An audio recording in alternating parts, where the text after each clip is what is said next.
Assalamualaikum warahmatullahi wabarakatuh. Selamat siang anak-anakku. Hari ini kita bertemu kembali pada pembelajaran PPKN untuk kelanjutan yang minggu kemarin. Ya, mohon anak-anak nanti bisa mengikuti pelajaran PPKN pada hari ini. Ya. Pada hari ini kita membahas tentang dinamika persatuan dan kesatuan dalam konteks negara kesatuan RI. Ya. Jadi apa yang harus kita pelajari? Ya. Di sini kamu perhatikan bahwa NKRI itu harga mati. Kamu harus bisa menerjemahkan apa maksudnya bahwa NKRI itu harga mati. Ya, nanti ini di dalam tugas itu kamu lihat di tugasnya nanti ya. Nah, kemudian yang pertama kita bahas tentang hakikat negara kesatuan Republik Indonesia. Konsep dari negara kesatuan atau unitaris. Menurut J.F. Strong dalam bukunya A History of Modern Political Constitution, negara kesatuan adalah bentuk negara di mana wewenang legislatif tertinggi dipusatkan dalam suatu badan legislatif nasional. Ini mengenai negara kesatuan menurut J.F. Strong.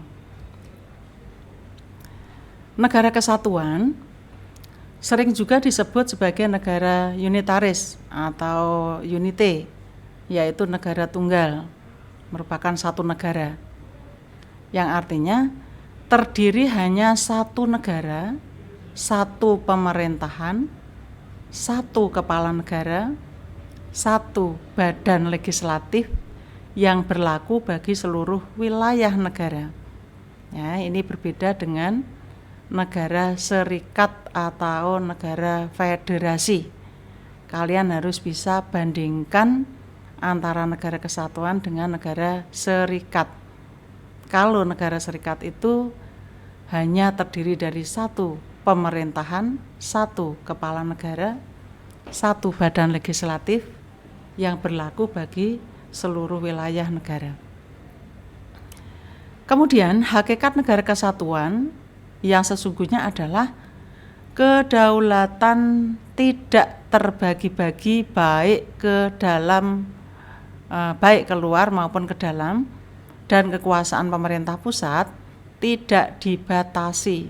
Nah ini, jadi bedanya dengan negara federasi. Kalau negara federasi itu kedaulatannya hanya ke dalam, dia tidak punya kedaulatan keluar. Adapun kedaulatan keluar, kalau negara serikat itu berada pada pemerintah pusat.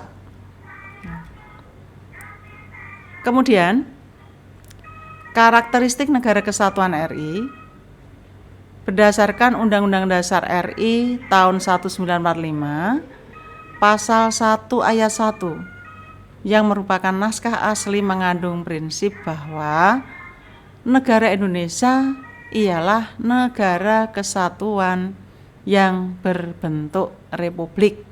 Jadi jelas itu sudah ditegaskan kembali pada pasal 37 ayat 5, boleh mengadakan amandemen terhadap Undang-Undang Dasar kecuali tentang bentuk negara kesatuan. Itu tidak boleh dirubah. Jadi negara kesatuan yang berbentuk republik. Nah, pasal-pasal yang langsung menyebutkan tentang negara kesatuan Republik Indonesia dalam 5 pasal, yaitu pasal 1 ayat 1, pasal 18 ayat 1, pasal 18B ayat 2, pasal 25A, dan pasal 37 ayat 5 Undang-Undang Dasar RI tahun 1945. Ini Undang-Undang Dasar yang sudah diamandemen. Nah, di sini kita bedakan anak-anak. Bentuk negara Indonesia adalah negara kesatuan yang berbentuk republik.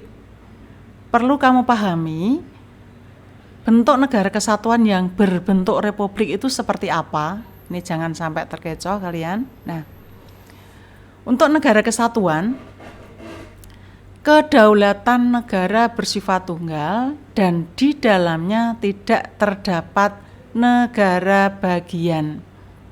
Ya, beda dengan negara serikat.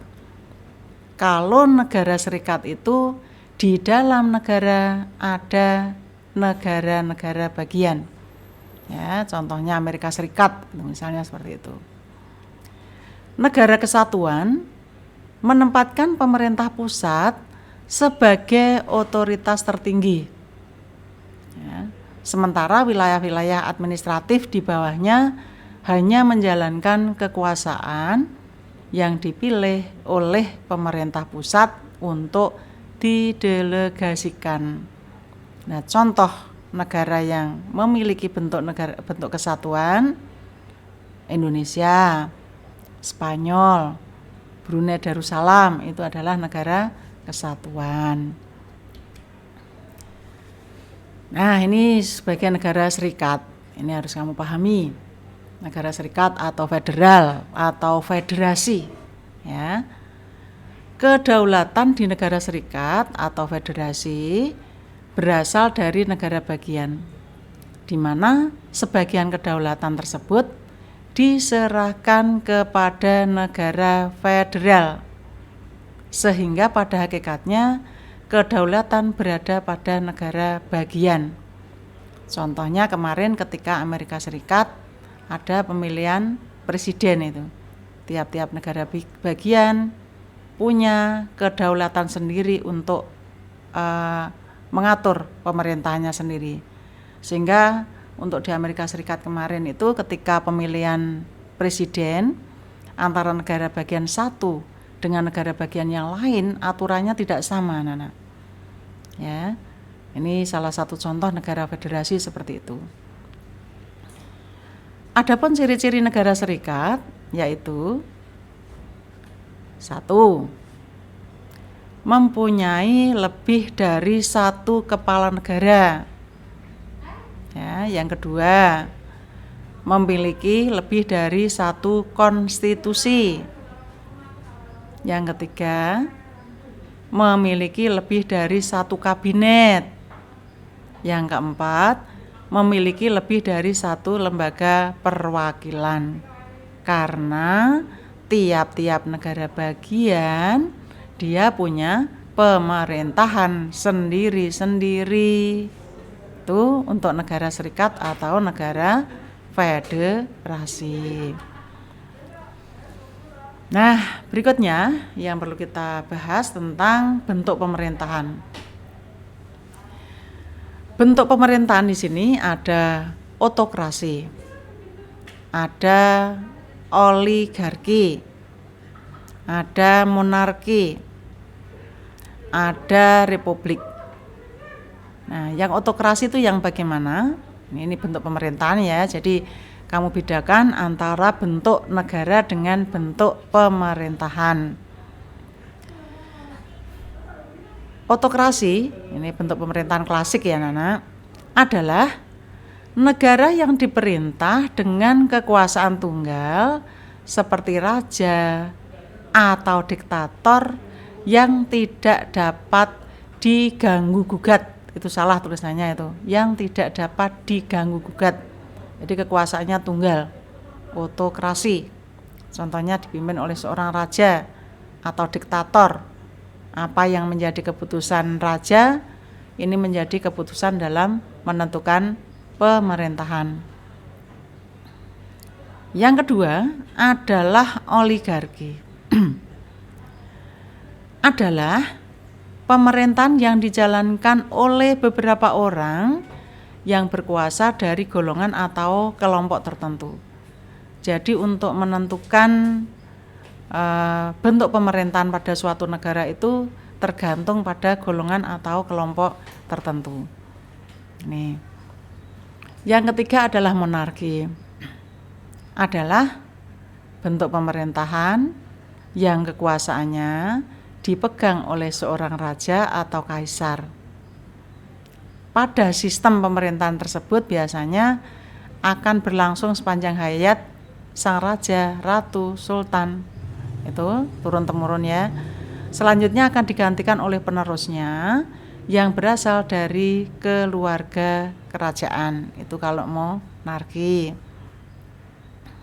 Yang keempat adalah republik.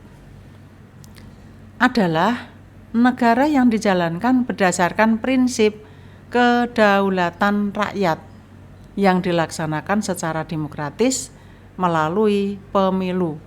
Nah, ini seperti negara kita pada pasal 1 ayat 1 tadi adalah negara Indonesia adalah negara kesatuan yang berbentuk republik. Itu artinya untuk menentukan pemerintahan itu tidak dari satu orang atau dari kelompok tertentu, tetapi atas dasar kedaulatan rakyat, ya, atas dasar kehendak dari rakyat. Dan pemimpinnya atau kepala negaranya itu tidak bersifat turun-temurun, ya, tapi dipilih oleh rakyat. Ini yang republik. Berikutnya tentang persatuan dan kesatuan bangsa Indonesia dari masa ke masa. Yang pertama adalah pada kurun waktu 18 Agustus 45 sampai dengan 27 Desember 1949. Seperti apa toh untuk kurun waktu pemerintahan pada kurun waktu tersebut? Di dalam periode ini yang dipakai sebagai pegangan adalah Undang-Undang Dasar 1945.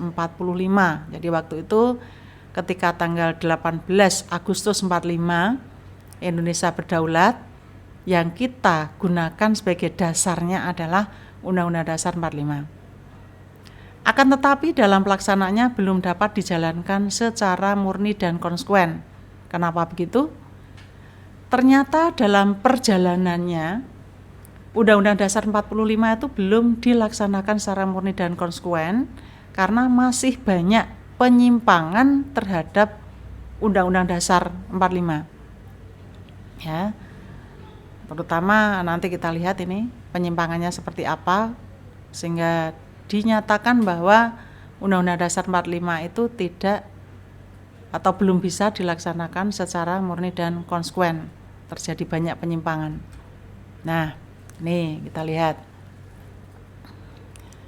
Pada pasal 4 Romawi aturan peralihan Undang-Undang Dasar 45 yang dijadikan dalih oleh Belanda untuk menuduh Indonesia sebagai negara diktator karena kekuasaan negara terpusat kepada presiden.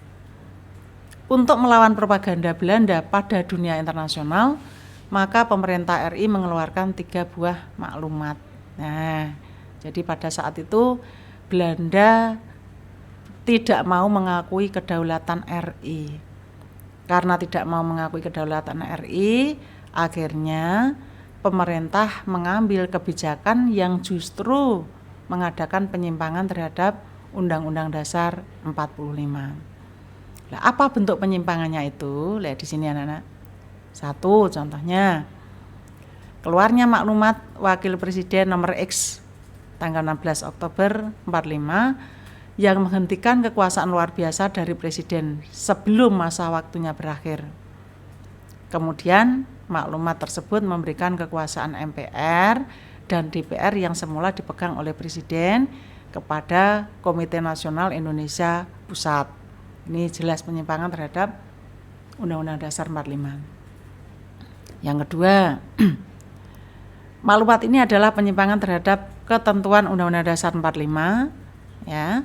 Terus berikutnya keluarnya maklumat pemerintah tanggal 3 November 45 tentang pembentukan partai politik yang sebanyak-banyaknya oleh rakyat. Hal ini sebagai akibat dari anggapan pada saat itu bahwa salah satu ciri demokrasi adalah multipartai. Sehingga maklumat tersebut juga sebagai upaya agar dunia barat menilai bahwa Indonesia adalah negara yang menganut asas demokrasi. Jadi pada intinya waktu itu ketika Indonesia baru berdaulat, ini diklaim oleh negara barat bahwa negara Indonesia bukan negara demokrasi, anak-anak.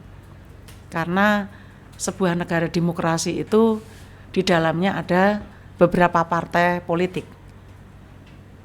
Maka pemerintah akhirnya mengambil kebijakan yang justru kebijakan itu menyimpang dari Undang-Undang Dasar 45. Di antaranya yaitu keluarnya maklumat pemerintah tanggal 3 November tahun 45 yang terbentuknya banyak partai. Ini menyimpang dari Undang-Undang Dasar 45. Kemudian penyimpangan yang lain adalah keluarnya maklumat pemerintah tanggal 14 November tahun 45 yang intinya mengubah sistem pemerintahan presidensil menjadi sistem pemerintahan parlementer. Maklumat tersebut kembali menyalahi ketentuan Undang-Undang Dasar RI tahun 45 yang menetapkan sistem pemerintahan presidensil sebagai sistem pemerintahan di Indonesia. Jadi menurut Undang-Undang Dasar 45 bahwa pemerintahan yang seharusnya berdasarkan Undang-Undang Dasar 45 adalah presidensil. Tapi karena tekanan dari negara luar, ya, dari negara barat, dirubahlah presidensil menjadi parlementer. Maka meskipun kita menggunakan Undang-Undang Dasar 45, banyak sekali penyimpangan-penyimpangan yang justru dilakukan oleh pemerintah karena memang ada tekanan dari luar. Yang mana ketika Indonesia merdeka itu masih banyak negara yang tidak mau mengakui keberadaan Indonesia sudah merdeka, terutama Belanda. Jadi Belanda bersikukuh belum mau mengakui kedaulatan RI. Nah, kemudian periode ini juga ditandai dengan munculnya gerakan-gerakan separatis dengan tujuan mendirikan negara baru yang memisahkan diri dari NKRI. Nah, itu jelas praktis akan terjadi itu. Adapun gerakan-gerakan tersebut diantaranya adalah sebagai berikut: munculnya pemberontakan Partai Komunis Indonesia pada tahun 1948 di Madiun. Kemudian gerakan DITI di daerah Jawa Barat. Ini kurun waktu dari 45 sampai 49. Kemudian untuk kelanjutannya adalah kurun waktu 49 sampai 50. Jadi tadi kamu sudah bisa menyimpulkan bagaimana perjalanan pemerintahan di Indonesia pada kurun waktu 45 sampai 49. Ternyata perjalanan bangsa Indonesia setelah memproklamirkan kemerdekaan itu tidak semulus yang kita inginkan. Ya, banyak hambatan baik itu dari dalam maupun dari luar negeri. Ya, sehingga untuk menentukan apa yang menjadi harapan bangsa Indonesia sesuai dengan pembukaan Undang-Undang Dasar 45 itu belum bisa terwujud. Nah, pada kurun waktu 49 sampai 50 seperti apa perjalanan bangsa Indonesia? Federal pernah diterapkan di Indonesia pada rentang 27 Desember 49 sampai dengan 17 Agustus 50. Munculnya negara federal ini tidak tanpa sebab, anak-anak. Karena pada saat itu Belanda tidak mau mengakui kedaulatan RI, akhirnya ini terjadi perundingan antara Indonesia dengan RI yang difasilitasi oleh PBB. Muncullah bahwa Belanda mau mengakui kedaulatan RI asalkan Indonesia itu berubah menjadi negara serikat. Tadi di awal sudah kamu ketahui yang negara serikat itu seperti apa. Ya, jadi mau saya menandatangani asalkan Indonesia berubah menjadi negara serikat. Jadi jelas kenapa Indonesia berubah menjadi negara serikat, karena itu tadi Belanda tidak mau mengakui kedaulatan RI. Akhirnya Indonesia pun juga maulah menjadi negara serikat dengan harapan dalam jangka waktu yang relatif singkat kita akan berubah menjadi negara kesatuan kembali. Nah, ini kita lihat. Sistem pemerintahan yang dianut pada periode ini adalah sistem pemerintahan parlementer kabinet semu atau kuasi parlementer dengan karakteristik sebagai berikut. 1. Pengangkatan Perdana Menteri dilakukan oleh Presiden, bukan oleh Parlemen sebagaimana lazimnya. Yang kedua, kekuasaan Perdana Menteri masih dicampur tangani oleh Presiden. Hal itu tampak pada ketentuan bahwa Presiden dan Menteri-Menteri bersama-sama merupakan pemerintah. Seharusnya Presiden hanya sebagai kepala negara, sedangkan kepala pemerintahannya dipegang oleh Perdana Menteri, maka dikatakan kuasi parlementer. Kalau parlementer murni kan antara presiden dengan perdana menteri itu kan tidak ada presiden itu hanya sebagai kepala negara saja, tidak akan mengatur pemerintahan. Sedangkan yang mengatur pemerintahan adalah perdana menteri. Maka kurun waktu itu tadi disebut kuasi parlementer. Yang ketiga, pembentukan kabinet dilakukan oleh presiden bukan oleh parlemen. Nah, ini salah lagi. Yang keempat, pertanggungjawaban kabinet adalah kepada Dewan Perwakilan Rakyat, namun harus melalui keputusan pemerintah. Ya. Beda lagi, salah lagi kan. Yang kelima, parlemen tidak mempunyai hubungan erat dengan pemerintah, sehingga DPR tidak punya pengaruh besar terhadap pemerintah. DPR tidak dapat menggunakan mosi tidak percaya kepada kabinet. Nah, ini ya. Yang berikutnya adalah Presiden res mempunyai kedudukan rangkap, yaitu sebagai kepala negara dan kepala pemerintahan. Ya. Kalau parlementer ya kepala negara saja, sedangkan kepala pemerintahan dipegang oleh Perdana Menteri. Tapi pada kurun waktu itu karena kuasi parlementer ya seperti inilah perjalanan pemerintahan di Indonesia pada waktu itu. Kita lanjut. Pada masa Republik Indonesia Serikat juga terdapat gerakan-gerakan separatis yang terjadi di beberapa wilayah di Indonesia. Di antaranya ada gerakan Angkatan Perang Ratu Adil atau APRA, pemberontakan Andi Aziz di Makassar, gerakan Republik Maluku Selatan. Jadi dari kurun waktu 45 sampai 49 ada gerakan juga dari dalam negeri, dari luar negeri juga ada. Pada kurun waktu 49 sampai 50 gerakan dari dalam negeri pun juga ada.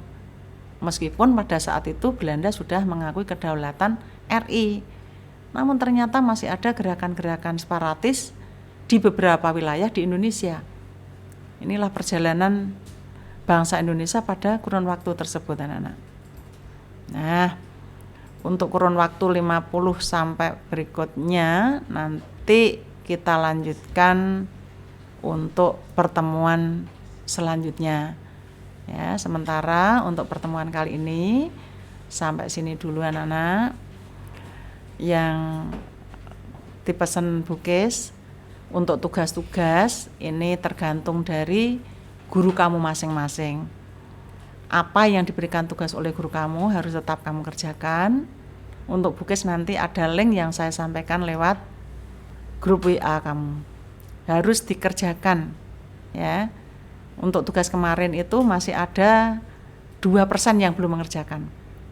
Tolong anak-anak punya kesadaran karena pada saat ini kalian itu tidak hari libur tetapi belajar di rumah, meskipun kita belajar secara online, tapi jangan sampai mengurangi apa yang menjadi tujuan kita.